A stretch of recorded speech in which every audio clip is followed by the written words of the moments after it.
আপনি ১,০০০ টাকা নিয়ে যান, কোনোটা একটু বেশি হবে, কোনোটা কম হবে, কোনোটা দাম কমবে। আপনার এখানে দেখেন যে আলুর দাম বেড়ে গেছে, অন্যগুলিতে সাশ্রয় হয়েছে। একটা জিনিসও একটা মানুষ একটা বাজেটের দিকে দেখে। আপনি ১,০০০ টাকা নিয়ে যান, কোনোটা একটু বেশি হবে, কোনোটা কম হবে, কোনোটা দাম কমবে। এখন যদি প্রত্যেকটাতে কমতে হবে, ওই রকম যদি অ্যাটিটিউড নেন তবে কিন্তু ডিফিকাল্ট। বাজার এমন একটা জিনিস, একটা কমবে একটা বাড়বে। আমি যে বলে আজকে বাজার করলাম, আমি যদি নিজে বাজার কালকে সকালে একটা কমেছে একটা বেড়ে, তখন বাসায় গিয়ে বলে একটা বেড়ে গেছে, বাকিগুলো কমারটা কেউ কেউ এসে বলে না, বারোটা বলবে, স্বাভাবিক অবশ্য বারোটা বলবে। আমরা চেষ্টা করছি যে আলুটা একটু চ্যালেঞ্জিং হচ্ছে আমাদের জন্য।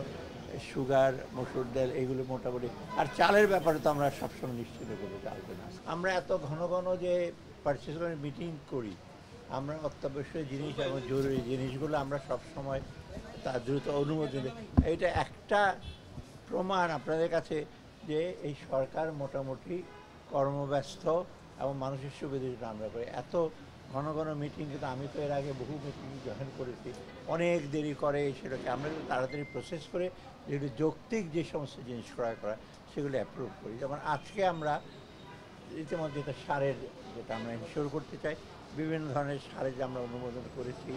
তারপরে আপনার এলএনজি যেটা সবচেয়ে বড় একটা চ্যালেঞ্জ, ওটার জন্য করছি পেট্রোলিয়াম কর্পোরেশন যেটা আনবে। তৃতীয়ত আমরা যে মসুর ডাল যেটা ইমিডিয়েটলি আমাদের দরকার সেটা করেছি। আর আরেকটা হলো সবচেয়ে বড় যে তেল, সয়াবিন অয়েল, পাম অয়েল, এইগুলো আমরা বলছি তাড়াতাড়ি।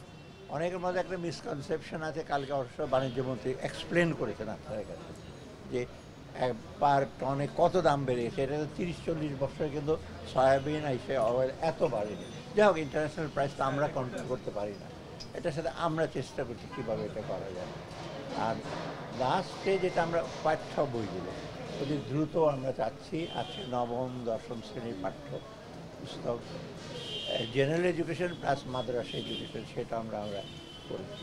মোটামুটি সার্বিকভাবে যেগুলো আমরা অনুমোদন করছি, আমরা বলেছি অত দ্রুত যেন সেগুলো প্রচুর করে।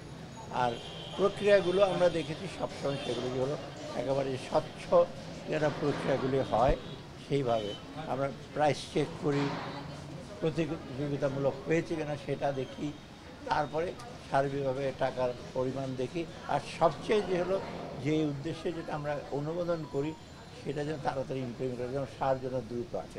মসুরটা পাঠ্য বই যেন দ্রুত, আমরা বলছি জানুয়ারির মধ্যে শুরু করি, চেষ্টা করবে জানুয়ারির মধ্যে হয়তো সবগুলো একসাথে আসতে পারবে না, তো আমরা 1 তারিখে আজকে যেটা করছি সেটা অলরেডি তারা কাজ শুরু করেছে, কিন্তু আমাদের অনুমোদনের পর ওরা তো প্রেসকে বলবে। তা আপনাদের প্রেস তো অলরেডি অনেক ব্যস্ত প্রেস, ওটা চেষ্টা করবো। ওটা ওই